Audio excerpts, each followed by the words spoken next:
Danny, I love these Snap Mafia specials. This week, we have Ellis Hamburger on the pod. Ellis has an incredible, interesting background. He was a reporter at The Verge, at Snap. He was there for 7 years, and literally wrote every word that was inside the app. He was in a lot of ways the voice of the Snap identity. And then he went to Browser Co., which is one of the coolest startups out there right now. And then now he's got his new company, Meaning, where he's helping founders tell their stories. So just a really interesting guy, such an interesting background, and just a really fun time getting to catch up with him. Yeah, I love what Ellis is doing, really helping founders bring their stories to life, help share their vision with the world. And my big takeaway was we have to do a better job as founders telling our story and what we're building with Market. So this week we launched suggested chats with Market. Now Market can suggest what you should be asking about your products, campaigns, ads. Check it out at withmarket.ai, or you can DM me if you want to check it out. Would love for you to see it. Yeah, Danny, suggested chats is awesome. So people should check it out. And Ellis will be very proud that we were this self-promotional. So with that, let's get into the podcast. Welcome back to another edition of Taking Inventory, Snap Mafia. Today, we're really excited to welcome Ellis Hamburger, one of the early employees from Snap, the first writer on the team. Ellis, you've been in a lot of places. You were a journalist at The Verge, then the first writer at Snap, and have done a number of things up to including the company you just founded. Why don't we start off with just your background? Yeah, it's funny when you put it that way. Either I've been playing four-dimensional chess with my career, or I'm just doing what every millennial's doing, trying to gravitate my way toward something that I'm going to be able to do for the rest of my life. I don't know about you guys. It's pretty impressive, regardless of whether it's by accident or a grand plan. It's pretty impressive. Especially, I listened to an interview you did where you talked about how you were supposed to be a financial advisor, which is the farthest thing away from what I could imagine. So yeah, I'd love to hear kind of what's the Ellis origin story? How did we get here? Yeah, the origin story for me starts back in college, as I see it, or at least as I see it in today's state of mind.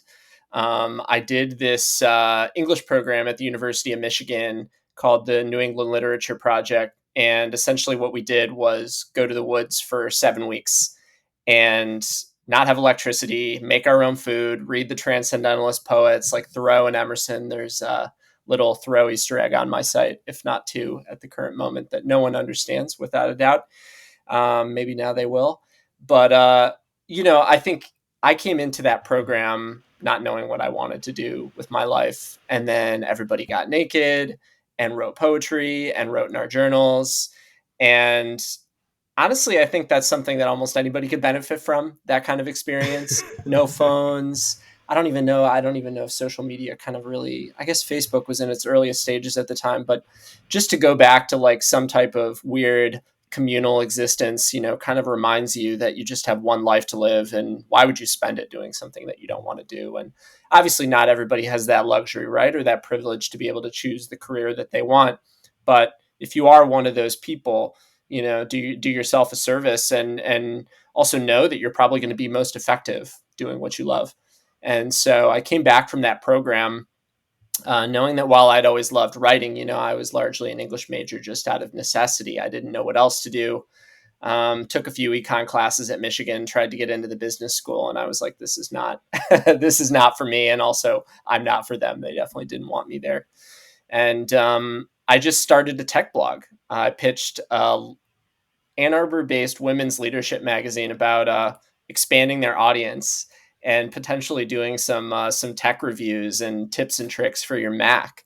And so I was able to, I guess, write up some articles back then and use those articles to apply to Business Insider and Gizmodo and Engadget and a couple other publications. And I think because I graduated in the winter, I had a little bit of a head start on everybody who actually went to journalism school. And I think Business Insider was also at a unique place at the time where they would have let anybody write. And this was, I guess, in the spring of 2011. And so they welcomed me to the team, and I probably wrote like 5 or 6 articles every single day. If you guys remember Business Insider in its prime with the slideshow era. And it's funny to think back, probably one of my biggest stories was like top VCs, Android versus iPhone, back when there was a bit more of a debate in tech circles about, which was best, Android or iPhone. And after about a year at BI, I left to go to The Verge. I joined pretty quickly after they started. And being at The Verge for that period was just incredibly fun. And I kind of pivoted my writing towards startups, design, social, software. And I covered, so many incredible companies like Path, Paperby, 53, Foursquare. It was really like the New York tech boom and also the App Store tech boom. And I just got so many cycles writing headlines, which really in a lot of ways are just like a product positioning, right? When you're thinking about positioning your company, you just got to let go your ego and just write your elevator pitch through the eyes of your audience. And I think that's something that, a lot of people haven't had a whole lot of practice doing. And that was how I met Evan. And I wrote a few, I think if you guys read the story about the launch of Stories on launch day, that would have been my exclusive. So that's kind of my claim to fame and first connection to Snap. And it's a funny memory. Evan is a pretty confident guy, but he was unbelievably nervous that day. And, I think he was like 21 or 22 or something like that. And I remember his hand shaking as he showed me the original version of Stories. And I mean, I immediately knew that like Evan and what he was building were going to be a really, really big deal.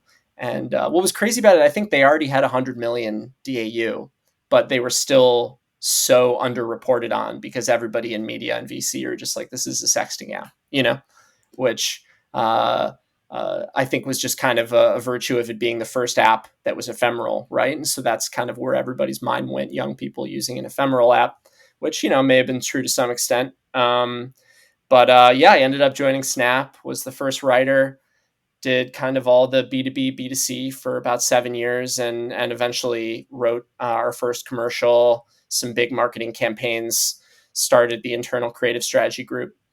And I think after about 7.5 years, it felt like time to move on, especially as a writer. I'm always just provoked by new ideas, and ended up joining the browser company for a couple of years and helping build out their storytelling efforts from, I think, before we even had one user. So that was even earlier, I guess, than when I joined Snap. And that was a pretty wonderful year and a half. But I think, I'd always had this inkling since even being a reporter or before that I always idolize these founders, and I love nothing more than helping trying to do justice to their product and help them tell their story. And so that was kind of why I started Meaning. But I think the difference now is that it's not just about telling their story, but in my view, trying to help them be a positive leader in a moment in tech that just desperately needs positive, optimistic, thoughtful leadership. And so that kind of brings me a very long-winded answer to where I am today, working with founders to try and find what's most unique about them and help them share it across pretty much any touch point they want. I've worked in comms, marketing, and design at this point. So however I can be most helpful, but it's still an experiment. It's been since August. I've had some great clients, but who knows where it's going. Well, we want to dive into like each one of those phases of the Ellis journey. First of all, the class you took at Michigan sounds wild. I wonder if that's like still that's still even like in as an option for people. I sure hope so. I mean, yeah. It sounds like what tech founders are buying and paying a lot of money for to go on these ayahuasca journeys. You got to do as part of a class. Seriously. It's funny. There's definitely a thread there because Snap had a version of that as well. If you guys remember, the council program was very hippie, and every single class of Snap employees used to go to Ojai, and I was one of the council leaders, which meant I got to actually sit in a sweat lodge. My first sweat lodge with some of my former employees, and almost choked to death on smoke, but come out with a lot of new app ideas. I can only imagine how useful that was. Well, I guess before even diving into some of the Snap stuff, just you mentioned you were at BI and Verge. Like I think of those two as being like the complete opposite of each other in terms of just like journalism and sort of just coverage. Like for better or worse, like I feel like BI is kind of like it's a factory just pumping out a bunch of crap. And then Verge has been like so thoughtful and so just like real and authentic. I feel like, at least like from the outside, that's how it looks. But like, was it helpful, especially given like what you're talking about now with meaning, where you're trying to help people kind of better tell their story? Was it helpful at BI just to see like sometimes this garbage works? Like, is there any like what's the experience from that you can share? Yes. And I have an example I'm a little embarrassed of, but I will tell it. So I think you're totally onto something there. I mean, at the end of the day, you don't need to be a PM doing A/B tests to know that like all those little boxes that appear at the top or at the bottom of every website from Taboola, whether it is, a naked person or celebrity drama or pimple popping or one of those plants that has the little holes in it, or whatever it is to kind of tickle that weird part of your lizard brain. Like, we've always known that that stuff works. I think the difference now is that people and companies are being as shameless as they've ever been to make and distribute it, in part because everyone's seeing different content, right? There isn't that front page anymore for the most part where you can be like, hey, look, these guys are absolutely dumpster diving for content. But ironically, I think, you see a lot of that stuff on Discover these days on Snap. And I think they've really, really, after a very strong start about like brand safe and curation, have gone totally in the other direction. I think in part just because a lot of the advertisers aren't looking at it, right? And I remember working on like the very first Discover narrative, and there's still such a strong narrative to tell around, premium brands telling polished stories. But unfortunately, like, it's not like you can totally blame them. The economics of it just simply don't work anymore. And I think, kind of maybe on the one end, you have BI doing one style, and then the other, Verge, whether it's with their podcast network, their owned and operated like advertising stack, trying to do it in a whole other way. But it's hard to say that either approach is really working for anybody at the moment. But yeah, I'm really glad to have had both of those experiences. And I think certainly at BI, I learned a couple things, which is that, you have the power to try and balance the sensational with the truthful. And I think it's really up to you, to try and retain some sense of being opinionated without sounding so generic and safe, because these days we're all competing in the same feed, right? And you do have to compete on the same level as the Kardashians or whatever else is happening in people's Twitter or TikTok feed. Everything's content these days, right? And so to that extent, I'm really happy I had those experiences at BI to teach me that people follow people more than brands and products. And that's a big part of what I do today, is keep the storytelling very focused on passionate founders and their narratives. And then the idea that you only get one headline, right? Playing it safe doesn't really get you anywhere and doesn't really make you shareable. And you certainly don't want to bury your lead and hope someone discovers it. You're just not going to be seen in this day and age. And so, yeah, definitely happy I had those experiences early on. The example I was going to share was, I was 21 trying to rack up as many page views as I could because there was a big leaderboard at the Business Insider office about who had the most page views. And, I wanted to be number one. And I was often vying for the top position with some of the other youngsters on the team. And so Pinterest was just coming around. And I wrote an article called like how to use Pinterest in 13 easy steps. And then you work with your editor and you get to how to use the fastest growing site on the internet. Okay, now we're at a bit more clicky than that. And then it's like, what picture do you choose? Which is really, the most important thing you can do with a new product to help people see like what it is. And I still believe that. And so I chose a picture of Christina Hendricks. If you know her from Mad Men, and very, very attractive woman. And yeah, that immediately hit the Business Insider front page and broke a lot of traffic records.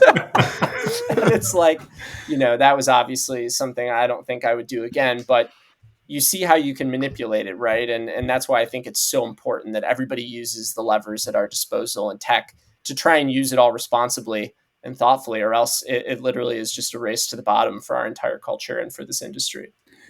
Well, so then going from that, how did you kind of touched on it, but how did you meet Evan and then decide, you're going to go from the journalism, from doing journalism at Business Insider and Verge, and then decide to go in-house, and now you're writing product copy, app copy, as you said, kind of the press releases for stories. You're helping with the S1. You're writing commercials. Something very different than your background had been. So, how did you make that leap, and what was it in that process that gave you conviction? Like this is the right choice. And what was his pitch? Like, how did he convince you that you'd have like the autonomy to do all this crap? Oh, doubled my salary and really though, I mean, he was the most compelling founder I'd ever met, and he was also the youngest. And I think from a very early stage, and you can go back and read these stories, but Evan and the team were thinking so deeply about communication and things that might have been wrong with it, whether it was on Skype or WhatsApp or iMessage, which was still, nascent at the time. And they were thinking about things like, should we show that your friend is typing so that we can increase the odds that you get into the chat at the same time? Because that's what conversation is all about, right? Not the ping ponging of texting that is still a problem today, where everybody's treating it like email. Or they were thinking, do we want your phone to ring or should it vibrate by default? All of these questions about human nature, psychology, software design that certainly Facebook wasn't asking at the time. And that's really what I've been in love with the entire time I've been writing, is the philosophy of the products that I cover. And whether it's with my current clients or the ones I used to write about at The Verge, there are a lot of products that have similar feature set, but who has the most interesting ambition and reason for doing it? And that's really what I try and help people get to today. And though it took so many different shapes at Snap, as you pointed out, Daniel, for me, it was all just about trying to find someone's most differentiated, unique truth as a way to, create some bridge of appeal to the audience, because people are getting pitched on more things than they ever have, right? And so I didn't get to do it as much as I would have liked at Snap, which is why this was a bit of a leap of faith, to start meaning. But I do know that the moments that people told me I was most helpful at Snap were in trying to create a very simple but compelling story out of these very deep ideas, whether it was the first script for SPS or the very first TV commercial that tried to sum up our camera vision in, 1 minute, in 10, poetic sentences, or even co-writing a lot of the very earliest blog posts with Evan, where we really slaved over every word to try and convey the right ideas about Discover, or anything that came after. I think that's really always the most interesting part to me. And I think the thing that's different between me and other reporters, and that's why I felt like I didn't know where I wanted to be, but I knew that I wasn't a fanatic for news and drama the way that all my peers were in media, right? Even though that I had some success at that and could do that, I was never the kind of reporter who really enjoyed trying to get guys like you to give me scoops and, put your job at risk, right? I mean, I think it takes a specific type of person to be a scoop reporter, which is really, in a lot of ways, all that's left is opinion and scoops and, hard news. And I knew that, I could potentially be an opinion columnist for the rest of my career, but I think I was already starting to see the signs that the economics of online media were changing. And I definitely didn't see stuff like Substack coming or the appetite for subscriptions. I think maybe that could have been a good fit for me, but all I ever wanted was just to work with someone like Evan, right? Like, I was always more interested in what he thought of the story than my actual readers, right? And I think that's something that's been the same throughout my whole career, that, I wouldn't have told my editors at the time, but is really how I felt. I mean, I think I've been obsessed with tech since I was a kid, and these people are like my idols, And so I think that's kind of what I've been gravitating towards. And then last thing I'll say is, you join a startup and your relationship with the founder always changes. I think part of being a founder that you guys might know is that you're always trying to move on and learn from the next person. And inevitably, a lot of the folks who are hired early at a company, they either kind of get moved down the chain as adults in the room or hired or this or that, or even just the fact that most companies don't get to build their mission and vision more than every year. at most, right? And so certainly working on some of the bigger brand campaigns at Snap in the later years that take a year to create. And by the time they're out, a lot of times they've been diluted by how many people are in the room. I wondered, if I could do it for an early stage startup. And then after that, meaning if I could do it for a lot of companies, a lot of times it only takes a month or two to do it. And so that's kind of my story of gravitating toward hopefully the aspects that have interested me most. And in terms of Snap, just given, and I know you just wore so many hats, and for people who like didn't work there with you, it was just like at least almost everything that was written like had to get kind of Ellis's blessing. Like, and that was like from like, lame stuff that we were working on for like the like ad platform. And it was just like and actually, and I'll be honest, initially I was like annoyed. I was like, this is stupid. Who cares? It's like an ad platform. Like, why do I have to do this? But then you actually start to like appreciate how consistent the brand was and like how much thought and effort I think during that period of time was put into it. I don't know. Obviously, I'm not Snap anymore. Neither of us are. Like, but like, it does feel like maybe there's not that same attention to detail that there used to be to some extent. But all that being said, is like, is there something that stands out to you that you look back at that time and you're like, man, that was cool. Like that was my favorite thing I did there. Or is it kind of all blend together as just like 7 years of a whole bunch of different stuff? Yeah, I think probably the Real Friends campaign was really like the capstone on my time at Snap. And I think what I love about that memory is that that was kind of my first experience of trying to like experiment with, you know, traditional marketing frameworks and seeing what it is we could actually learn from them. And so much of the story of Snap is about not wanting to follow best practices and then 5 years later finding them again and being like, hey, maybe they were onto something there. And I think that was a big part of my you guys are laughing. That was a big part of my experience at Snap is like there was such an incredible entrepreneurial attitude of experimentation at Snap. And I think we could all learn from that. But I think that doesn't mean that you have to throw out everything that's already been done.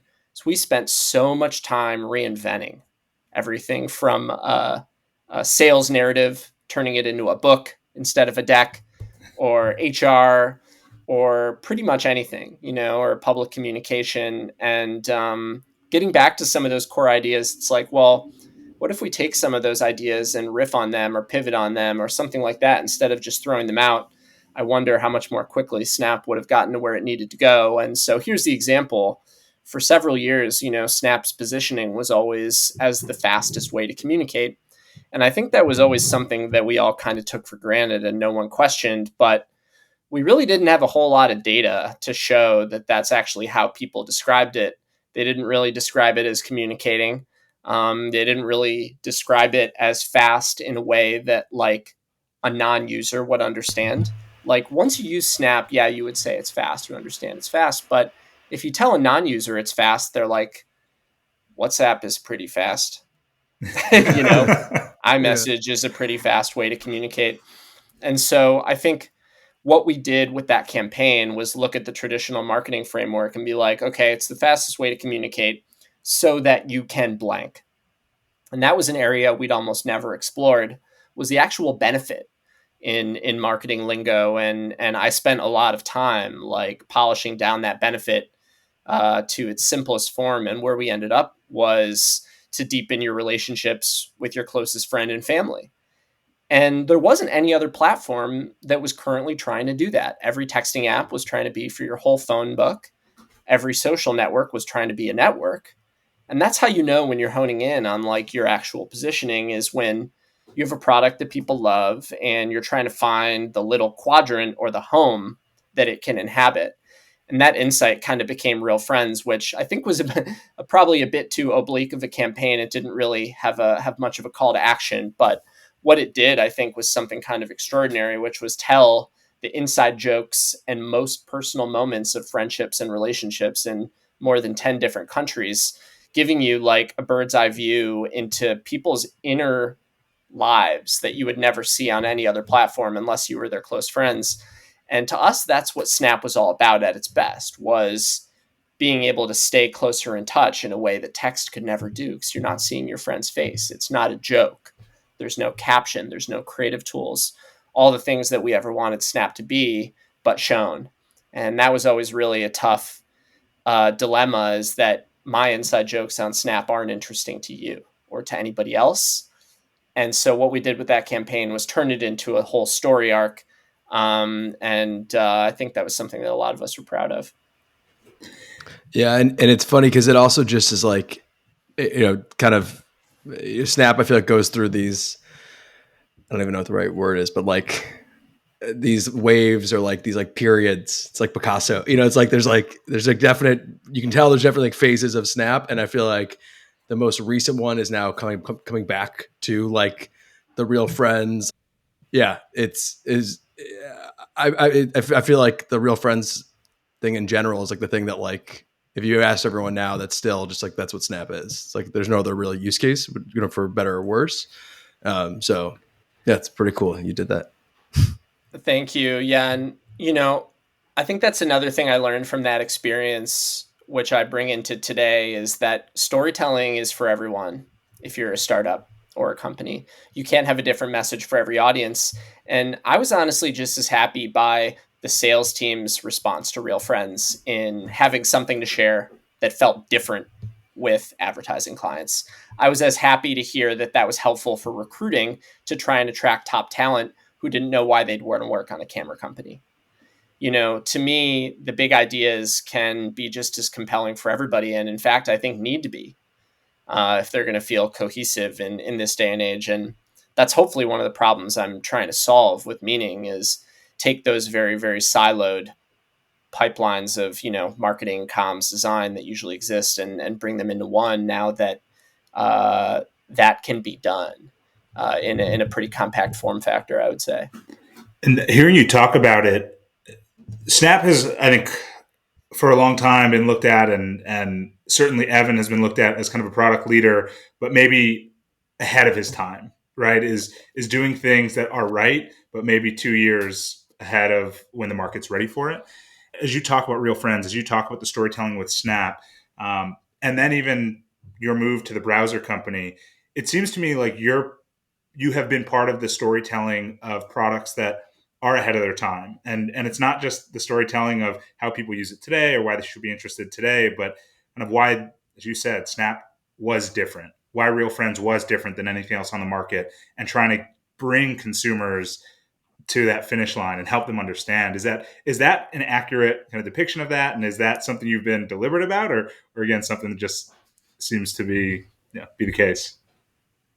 Yeah, sometimes I think I should have been a VC with my track record of picking them. But at the end of the day, I think what it all comes down to is just learning that, I guess, over time, that I have a good instinct for like what makes a great product. And people say, build it for yourself. And I guess for me, it's work on or join the products that you use and that are really the most inspiring to you. And obviously not everybody can do that. It's like, I'm just such a power user of all these tech products and have been from a very early age. And when you've been doing it for so long, and it's not just kind of a cursory interest, I think like a lot of folks in the industry who might have come from elsewhere, you're able to see the patterns, I guess, through the noise. And certainly like well-designed products is always something that threw up a little flag for me as a reporter in my email, or even today. It's like, if it's a beautifully designed product or even has a beautiful website, you kind of assume that the founders bring that level of detail and polish to everything that they do, right? And I still use that a lot as kind of a little litmus test of a founder's holistic understanding of what they need to do. And so I don't know how deliberate it was to try and join the rocket ships before they launched, but I mean it's funny. Like, I've always just been attracted to fun and to new ideas and software. And I mean, when you look at the browser co and at Arc, I mean, I just started testing it at a pretty early age, or pretty early stage of the company, and it was just so clear that it had the opportunity to like be an operating system, actually in some of the ways that like we felt Snap could be at one point. And so maybe that's the thread. I'm attracted to operating system challenges that really have an opportunity to change a lot of elements of how we live and work, and be that intermediary between you and so many other experiences and services. Because certainly Mac OS and iOS, they get updated once a year, right? It's like, it's very hard for them to take advantage of the latest technology the way a startup can. And that's one of the things that attracted me to Arc, was really the fact that we're spending so much of our day in the browser using web apps, and thinking that people are still suffering from this tab overload. And so maybe that's one more thing that has attracted me. Is, as a reporter, I covered Facebook every day, and all Facebook wanted was to make everything permanent ever. And so I was drawn to Snap as a way to bring humanity and ephemerality back. And with Arc, maybe there was this idea that we're all suffering from tab overload. And that, I think, is a societal problem that interested me as well. And that's, I think, really where the meat of it comes in, is like, I've never been super inside baseball with my coverage or my writing. Like, I like trying to think about how tech makes everyday people's lives better or different or worse. And I'm certainly not shy about praising or criticizing when I see it. Yeah, it's interesting with the browser company. Just, for if listeners aren't aware of it, it is the iteration that I think like most people are familiar with is now basically like the self-driving browser. I don't know how you describe it, but That's it's like pretty good. magic. It's like, it is a magical experience in terms of how you use the browser and can search things and can explore the internet. But it also is, in terms of its marketing and content production, is like a machine. Like, Josh is out there all the time. It seems like it's a pretty good example of like people following the Ellis playbook. And kind of curious, like, how much was it hard to convince him to like do all this stuff? I just saw that, and I'm sure you probably worked on it. But like they're putting out video series now about like why they could fail over like the next year. It's like, just like, really, it's like the antithesis of Snap. It's like so transparent as opposed to so closed. And just, yeah, kind of curious how you got them to buy in, and kind of what your take is on kind of where they're taking all that. It's an interesting dynamic, because coming from working for Evan, who never wanted to speak except at the JP Morgan conference, to Josh Miller, who, is ready to get on stage at any moment, I think I just felt so excited and lucky to be working with a founder that had these big ideas that they wanted to share. And so a lot of it was stuff that he already wanted to do. I think kind of where I came in was hopefully like putting it on rails as content. Because I think even great storytellers like Josh, it doesn't always occur to you that the structure of the story needs to be pretty different to work on the internet these days, right? And if you go back to the original internet computer video that we worked on together at Browser, like, all the ideas were there in Josh's head. And I think what I helped do was kind of put them to words, and in the right order. Like, you have to start with a hook. You have to understand that this is going to appear on the YouTube homepage alongside anything else. And so you have to hook somebody within the first few seconds, as opposed to the way most people would tell a story, which is chronologically. And so that was kind of what I tried to bring at that early stage, was that inverted pyramid structure that we use in journalism, where the headline and the first paragraph really need to hook you and get you to want to read more, or at the very least tell you what the news is. And then for everybody that's interested, it's almost like it gets less engaging as it goes. You're ordering the engagementness of the content to try and get people to keep going, because the goal isn't to get them to reach the end of the video or the story. A lot of times it's to get them to share or just get some value out of the story, right? Especially if you're in the New York Times. It's not like you're measuring by how far people read necessarily to be like, hey, we're doing our mission, or this is something that, made a positive difference in the world. And so, yeah, I definitely can't take full credit for it. I was working on a very small team with my friends Nash and Josh Lee to kind of stand up that video storytelling pipeline. I mean, I guess in hindsight, my role, besides being the writer, was in always trying to push for opinions And I think that's really what worked well for us. Like, we had videos about the internet, we had videos about startups, we had videos about creativity. We had an essay that I co-wrote called Optimizing for Feelings, about trying to change tech from being so metrics driven to being feelings driven. And that's really, that kind of stuff is what I'm most proud of in hindsight. And those are the kinds of things that recruits mention when they're like, I want to work there. Who wrote that, or who made that video, or who designed this really nice interaction in the product. And I think there's so many opportunities to market yourself as a company besides just making app install ads for features. And I think that's really a big part of what I try and do today, is help people leverage everything at their disposal to reach people, not just the product. Because who wants to follow a brand or a person who only hucks their product every day, right?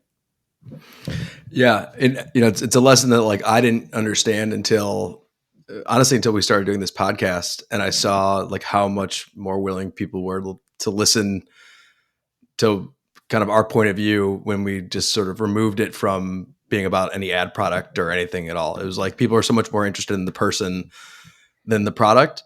And, I think it was not obvious, at least for me. I know it's been very obvious to you. It's probably frustrating watching all these idiots like us, for the years, like slinging like ad tech features and random stuff. But I guess kind of we've mentioned, meaning a few times, during this recording, but I think just for everyone, I think it'd be really helpful just to explain like all the stuff that you're doing with Meaning, like all the different services that you're offering, like for startups. And then also just people should go to your site, which is meaning.company, and they can, the founder praise you have on here is like unbelievable.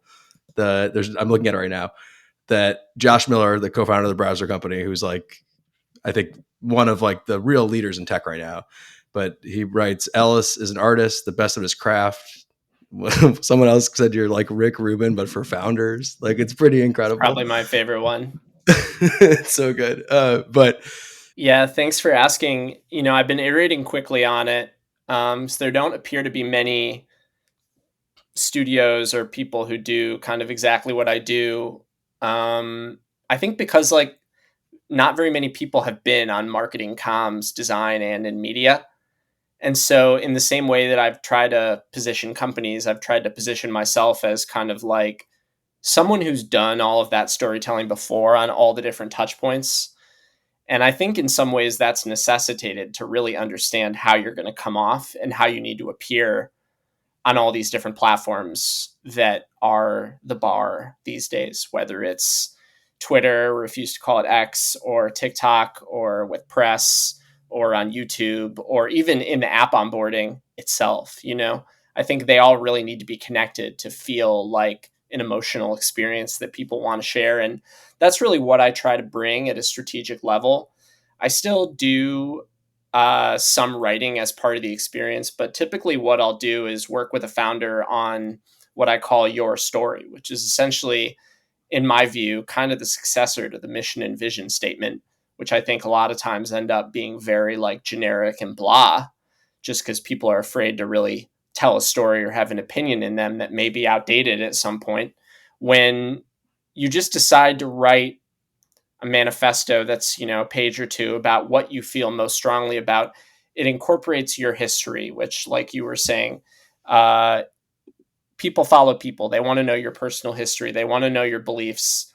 How could they believe you if they don't know who's making their stuff, And so it incorporates the product benefits, the elevator pitch, the mission, the vision, a hook, so that it feels like content, whether it is something historical, a personal experience, a critique you have on your industry or the category, or just something funny to say. And framing it all that way, I think, helps give the team such a richer, almost like Bible-like document to use for everything that they make. Because if all you've got is Snap as a camera company and a few things after that, it's pretty hard to make decisions internally or to even externally understand, if you're a partner, an advertiser, et cetera, what it is that this company uniquely does and believes. And I think the believes piece is just as motivating as anything else in trying to recruit partners, advertisers, candidates, et cetera.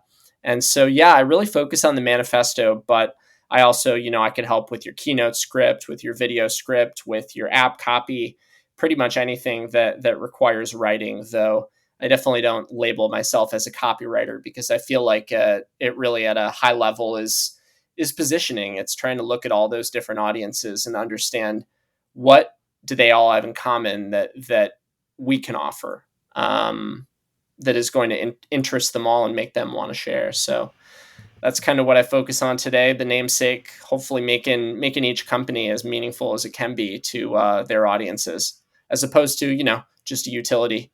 I think we've seen time and time again, you may have the same feature set as somebody else, but Arc certainly has some competitors that have a lot of feature overlap. But what can't be cloned is that story, the visionary leader, the beliefs, the style, the vibe.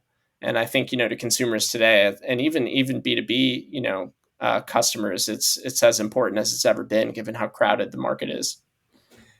I'm curious. You've talked a lot about Josh at Arc, and then Evan, obviously at Snap, and as you've described them, right? Evan didn't want to speak. I mean, he had a strong opinion, but didn't really want to be out in the public eye. Whereas Josh is kind of the opposite. Really wants to be out there, ready to talk.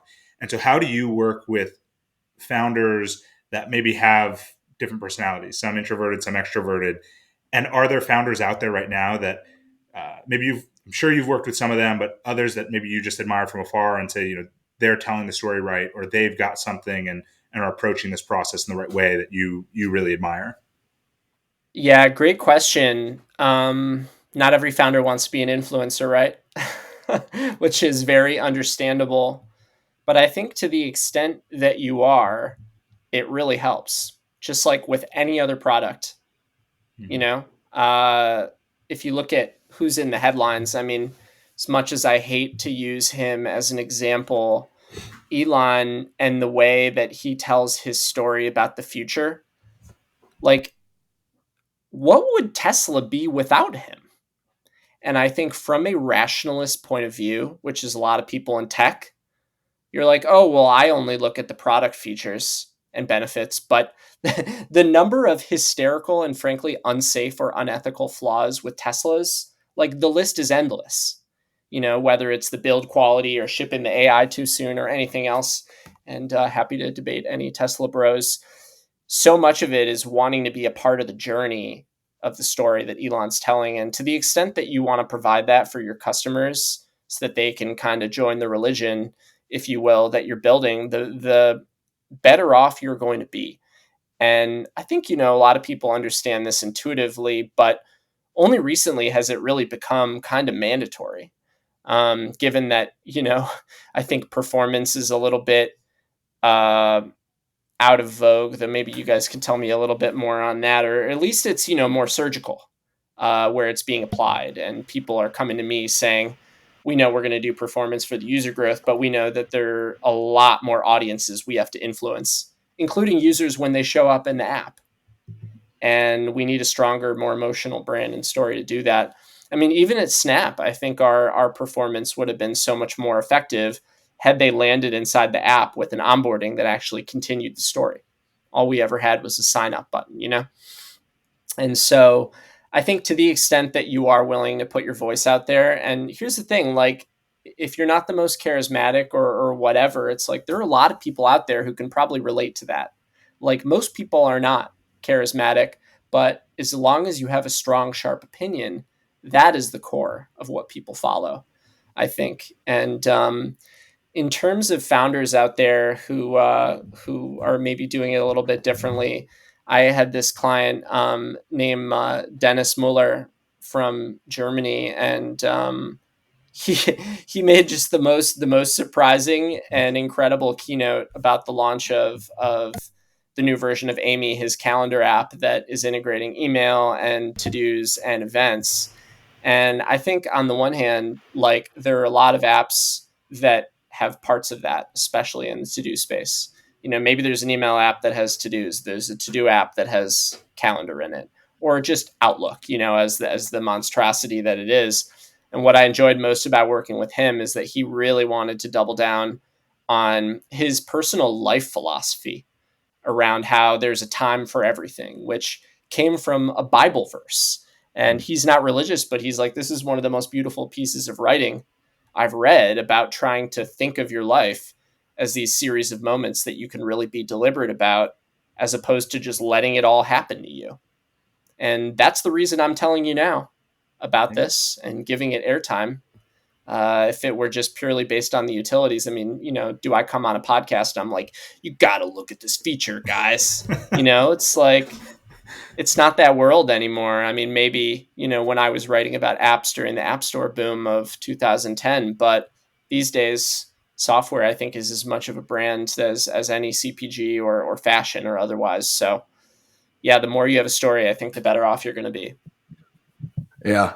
Like I said, we sort of learned the hard way and we've embraced it, and it's been really, really impactful.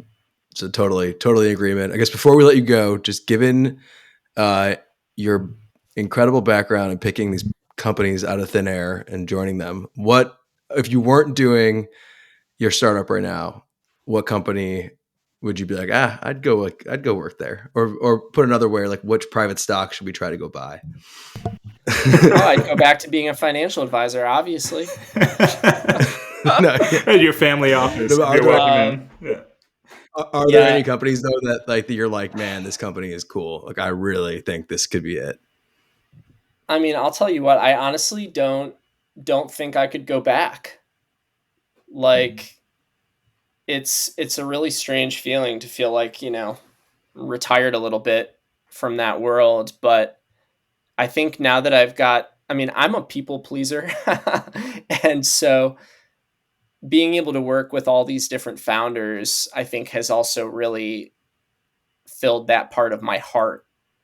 And there was a part of me as a kid that wanted to be a therapist or a psychologist. And I also get to exercise that muscle as well, trying to help people say what they're trying to say, help them make a bet on themselves. And so in some ways, I almost feel like it's a completely different world and a different job.